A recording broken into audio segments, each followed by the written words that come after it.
Benji Buck with Buck Outdoor Stormwater Solutions. Thank you so much for stopping by our YouTube channel. We appreciate you being here. Maybe you found us through our website, but if you haven't found the website yet, it's buckoutdoorsllc.com. Today we're going to be talking about what we look for when we go in and do an inspection on a manufacturing site. But before we get into those areas, let me just tell you, if you haven't done so already, hit the subscribe button, hit the like button, hit the bell to get notifications. You know what to do. Be part of our community. We'd love to have you. So let's jump right into it. What are we looking for when we go to a manufacturing site for stormwater inspection? Well, I'd like to break it down into three colors. Bringing in new people or introducing people to our way of doing inspections on a site. These three colors seem to help us understand what we're looking for. And those three colors are brown, green, and gray. So let's talk about brown. This brown represents the soil. Maybe if you're in northern Indiana or southern Michigan, we would probably want to use the word black. Here in South Carolina, where I am, orange might be a better term, but brown is usually what we refer to when we're talking about soil. And this is going to include erosion and sediment. So erosion is when soil is leaving. When we start getting into terms like illicit discharge, off-site impact, these are very, very, very bad things that regulators like to come down hard on, as they should. So we are trying to prevent that from happening, but we are definitely looking to make sure that our clients don't have any illicit discharge that could get them in big trouble. Sediment, when you talk about erosion, when you talk about soil leaving places, the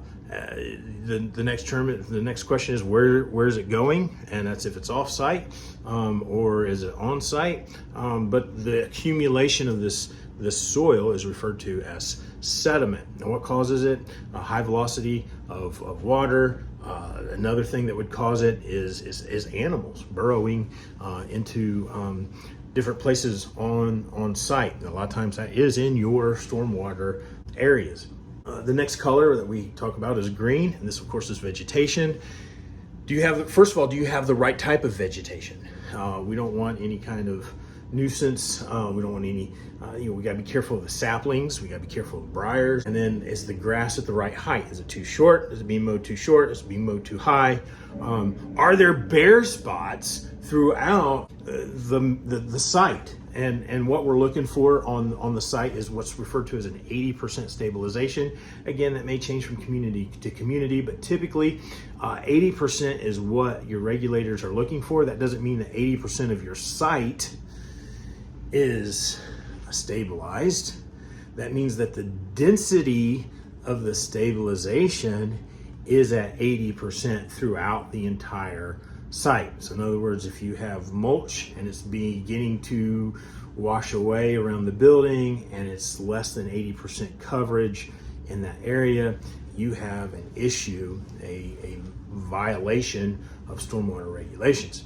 So brown, green, now we get into gray. So where brown is soil, green is vegetation, gray is more of the man-made materials, concrete, stone that's been moved in throughout the whole entire site.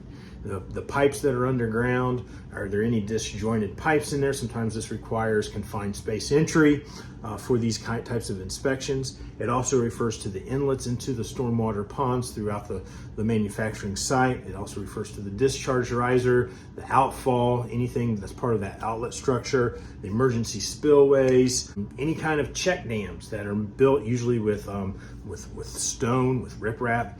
There's also things called level spreaders, energy dissipators.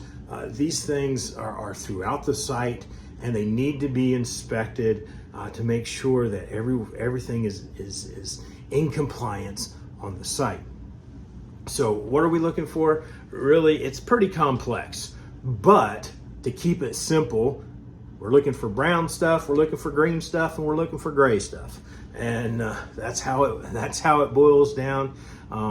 But if you have any questions, please don't hesitate to leave a comment below. We'll get to those questions just as soon as we can.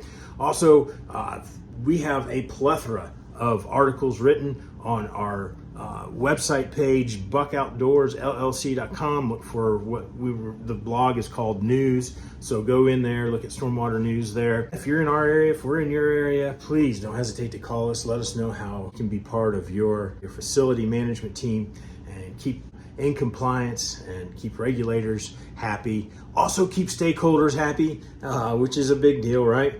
So please, if you haven't done so already, hit the subscribe button, hit the bell so that you can get notifications from our YouTube channel as often as we are putting stuff up. And then also make sure you like. That helps us get more people interested in video and our content. But we appreciate you so much. Thanks so much for stopping by.